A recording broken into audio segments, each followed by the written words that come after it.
வணக்கம் நண்பர்களே. மீண்டும் ஒரு அழகிய பதிவில் உங்களை சந்திப்பதிலே மிகுந்த மகிழ்ச்சி அடைகின்றேன். மகிழ்ச்சி என்பது என்ன? பிரபல துருக்கிய கவிஞர் ஒரு முறை தனது ஓவிய நண்பரான அபிதின் தினோ என்பவரிடம் மகிழ்ச்சி என்ற ஓவியத்தை உருவாக்கச் சொன்னார். ஒரு குடும்பம் அமைதியாக உறங்கிக் கொண்டிருப்பதை ஓவியமாக ஓவியர் சித்தரித்தார்.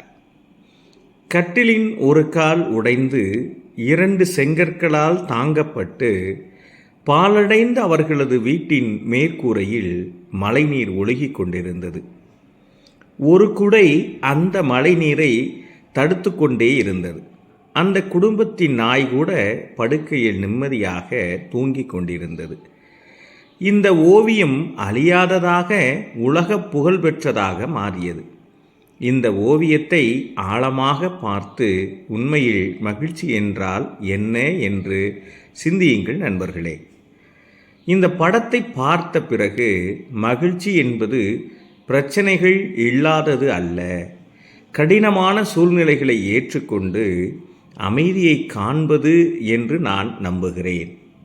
சூழ்நிலை எவ்வளவு மோசமாக இருந்தாலும் உங்களிடம் இருப்பவற்றில் நல்லதை பார்க்க முயற்சி செய்யுங்கள்.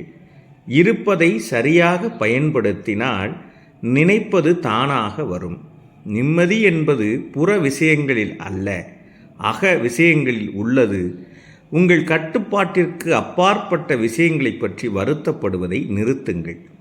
உங்கள் இதயம் கனமாக இருக்கும் போதெல்லாம் இந்த ஓவியத்தை நினைவில் கொள்ளுங்கள். எப்பொழுதும் திருப்தியாகவும் நிம்மதியாகவும் தூங்குங்கள். மீண்டும் ஒரு அழகிய கதையில் உங்களை சந்திக்கும் வரை உங்களிடமிருந்து விடைபெறுவது நான் காசி.